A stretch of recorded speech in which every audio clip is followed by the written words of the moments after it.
وَكُلُوا وَاشْرَبُوا، اب سحری کا حکم آ گیا، وَكُلُوا وَاشْرَبُوا حَتَّى يَتَبَيَّنَ لَكُمُ الْخَيْطُ الْأَبْيَضُ مِنَ الْخَيْطِ الْأَسْوَدِ مِنَ الْفَجْرِ، اور کھاتے رہو اور پیتے رہو یہاں تک کہ تمہارے لیے فجر کے وقت کے اعتبار سے سفید ڈوری سیاہ ڈوری سے بالکل علیحدہ ہو جائے۔ اصل میں اس کو بعض صحابہ نے تو سمجھا کہ یہ لغوی معنی اس کے لیے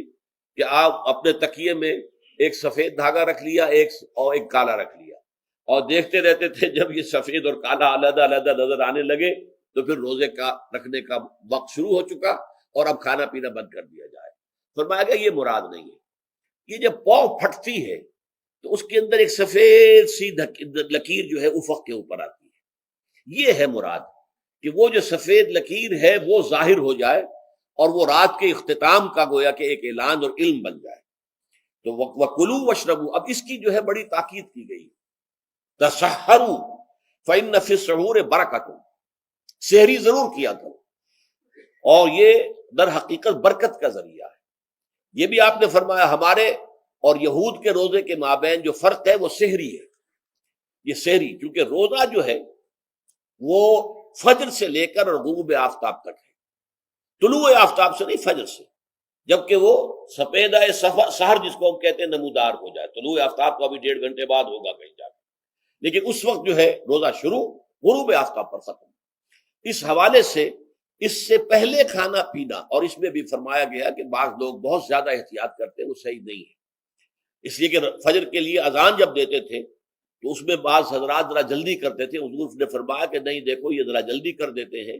اگر تم میں سے کسی کے ہاتھ میں پیالہ ہے ابھی وہ کچھ کھا رہا ہے اذان ہو گئی ہے تو وہ اپنا پیالہ پورا کر لے، اس میں بھی تشدد کی ضرورت نہیں، جیسے کہ اس سے پہلے ہم پڑھ چکے یسروا ولا تعسروا یرید اللہ بکم اليسر ولا یرید بکم العسر، اللہ تمہارے ساتھ آسانی چاہتا ہے، سختی نہیں چاہتا۔ تو اسی طرح فرمایا وَكُلُوا وَاشْرَبُوا حَتَّى يَتَبَيَّنَ لَكُمُ الْخَيْطُ الْأَبْيَضُ مِنَ الْخَيْطِ الْأَسْوَدِ مِنَ الْفَجْرِ ثُمَّ أَتِمُّوا الصِّيَامَ إِلَى اللَّيْلِ، پھر اب روزے کو پورا کرو رات تک۔ إِلَى اللَّيْلِ میں پھر بڑی بحثیں ہوئی ہیں، اس لفظ کی مناسبت سے اہل تشیع اس کے قائل ہیں کہ جب کہ خوب اندھیرا ہو جائے، لیکن اہل سنت کا اجماع ہے کہ غروب آفتاب اس سے مراد ہے، اس لیے کہ آغاز رات کا غروب آفتاب کے ساتھ، اور اس میں بھی احادیث کے اندر آیا ہے کہ تعجیل کرنی چاہیے۔ بعض لوگ وہی جو میں نے عرض کیا کہ تقویٰ کے تحت جو ہے جیسے کہ سفر میں بھی روزے رکھتے ہیں یا 104 بخار کے درجے میں بھی وہ روزہ قضا کرنے کو تیار نہیں ہوتے، ایسے ہی وہ تاخیر کرتے ہیں اپنے تقوی کے حساب سے، کہیں ایسا نہ ہو کوئی غلطی نہ ہو جائے، کہیں یہ نہ ہو جائے، کہیں وہ نہ ہو جائے، تو پھر اس کے اندر وہ افطار میں، تو آپ نے فرمایا کہ قوم جو ہے اسی وقت میں صحیح رہے گی جبکہ وہ افطار میں عجلت سے کام، یعنی سحری کے اندر بہت زیادہ جلدی کرنے کی ضرورت نہیں، اگر اذان ہو رہی ہے اس کے دوران بھی اگر کچھ کھا پی رہے ہو تو کھا پی لو، مکمل کر لو۔ اسی طریقے سے افطار کے اندر جو ہے وہ تاخیر کرنے کی ضرورت نہیں، سورج کے غروب کے ساتھ افطار کر لو۔ وَلَا تُبَاشِرُوهُنَّ وَأَنْتُمْ عَاكِفُونَ فِي الْمَسَاجِدِ، ہاں اپنی بیویوں سے تم مباشرت نہ کرو، تعلق زن و شوق قائم نہ کرو جبکہ تم مسجدوں کے اندر معتکف ہو۔ یہ اعتکاف کا ذکر ہو گیا، رمضان کے آخری عشرے میں یہ اعتکاف جو مسنون ہے کہ 21ویں شب سے شروع ہو جائے گا، یعنی 20واں روزہ ختم ہوا اس کے ساتھ یہ اعتکاف شروع ہو گیا، اور پھر اعتکاف مسنون جو ہے وہ جب تک کہ چاند نظر نہ آ جائے شوال کا، عید کا، اس وقت تک یہ اعتکاف جاری رہے گا۔ یہ ہے مسنون اعتکاف، اس کی کیا حکمت ہے وہ میں بعد میں عرض کروں گا۔ تو یہ حکمت جو ہے اس کے حوالے سے گفتگو بعد میں ہو جائے گی، لیکن یہاں یہ بتا دیا گیا کہ یہ جو رمضان کی 20 راتوں میں اجازت دی گئی ہے اپنی بیویوں کے ساتھ ہم بستری کی، وہ اس معتکف کے لیے نہیں ہے۔ جو مسجد میں معتکف ہے تو ہاں اس کی اہلیہ آ سکتی ہے وہاں ملاقات کے لیے، کسی مشورہ کوئی کرنا ہے بہت ضروری ہے آ جائے، ملاقات ہو سکتی ہے، لیکن یہ کہ مباشرت نہیں ہو سکتی، وہ حرام ہے۔ فرمایا وَلَا تُبَاشِرُوهُنَّ وَأَنْتُمْ عَاكِفُونَ فِي الْمَسَاجِدِ تِلْكَ حُدُودُ اللَّهِ، یہ اللہ کی حدود ہیں، شریعت اسلامی کی یہ حدود ہیں، فَلَا تَقْرَبُوهَا، تو ان کے قریب تک مت جاؤ۔ قرآن مجید میں اس اعتبار سے دو انداز تعبیر ہے کہ اللہ کی حدود ہے فَلَا تَعْتَدُوهَا، یہ اللہ کی حدود ہے، ان سے تجاوز نہ کرو، اس حد کو پھلانگ نہ جاؤ، اس حد سے آگے نہ گزر جاؤ۔ یہاں ہے تقربوها، اللہ تعالیٰ کی حدود کے قریب تک نہ جاؤ۔ اس کی وجہ ایک حدیث میں بیان کر دی گئی ہے کہ جیسے ہر بادشاہ کی ایک چراگاہ ہوتی ہے، وہ صرف شاہی جو بھی ہیں جانور ہیں ان کے، یا گھوڑے ہیں یا کوئی اور ہیں، ان کے چرنے کے لیے ہے، وہاں پہ کوئی رعایت کا کوئی آدمی اپنی بھیڑ بکریاں وغیرہ نہیں لے جا سکتا۔ وہ حما کہلاتا تھا کہ یہ شاہ کے لیے مخصوص ہے، لکل ملک حمن وحم اللہ محارمہ، اللہ بھی بادشاہ ہے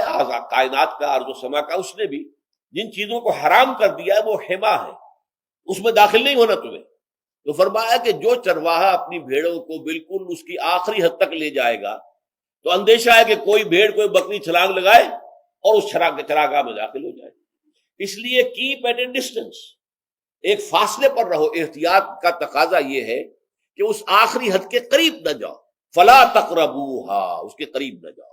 ان حدود کی تو سختی کے ساتھ پابندی کرنی ہے۔ ان کے لیے یہ ہے کہ ان کو نہ صرف یہ کہ ان سے تجاوز نہیں کرنا، بلکہ ان سے ذرا کچھ فاصلے ہی پر اپنے آپ کو رکھنا ہے۔ کذالک یبین اللہ آیاتہ للناس، اسی طریقے سے اللہ تعالیٰ واضح کرتا ہے اپنی آیات کو لوگوں کے لیے، وَلَعَلَّهُمْ يَتَّقُونَ، اور تاکہ وہ پھر تقویٰ کریں، بچیں۔ جب احکام معلوم ہو گئے اب بچنا آسان ہے، جب احکام معلوم نہیں تو اندیشہ ہے کہ کہیں کسی حرام کے اندر جو ہے وہ ملوث ہو جائے۔ جیسے کہ ایک حدیث میں آتا ہے کہ الحلال بین والحرام بین وبینہما مشتبہات، حلال کیا ہے یہ بھی واضح ہے، حرام کیا ہے یہ بھی واضح ہے، البتہ ان دونوں کے مابین کچھ چیزیں ہوتی ہیں متشابہات، پتہ نہیں حلال ہے کہ حرام ہے، تو تم بچو، ان چیزوں سے بھی بچو، اس لیے کہ اس کے اندر حرام ہونے کا اندیشہ ہے نا، لہذا ان سے بھی بچو۔ جو صریحاً حلال ہے اسی پر اکتفا کرو، جن کے بارے میں تعین نہیں ہو پا رہا ہے کہ وہ حلال ہیں، البتہ یہ بھی ثابت نہیں ہو رہا ہے کہ وہ حرام ہیں، تو ان سے یہ تقویٰ کا تقاضا ہے۔ اگرچہ قانونی اعتبار سے یہ کہا جائے گا کہ وہ مباح ہے، جس شے کی حرمت کا ثبوت ہمیں کتاب اللہ اور سنت رسول سے نہ ملے وہ مباح ہے، لیکن یہ ہے کہ تقویٰ کا تقاضا یہ ہے، قانون کا تقاضا یہ کہ مباح کو آپ اختیار کریں گے تو آپ پر گرفت نہیں ہوگی، اس لیے کہ اس کی حرمت ثابت نہیں ہے، لیکن تقویٰ کا تقاضا یہ ہے کہ آپ صرف اس شے پر اکتفا کریں کہ جس کے حلال ہونے کے لیے ثبوت اور دلیل موجود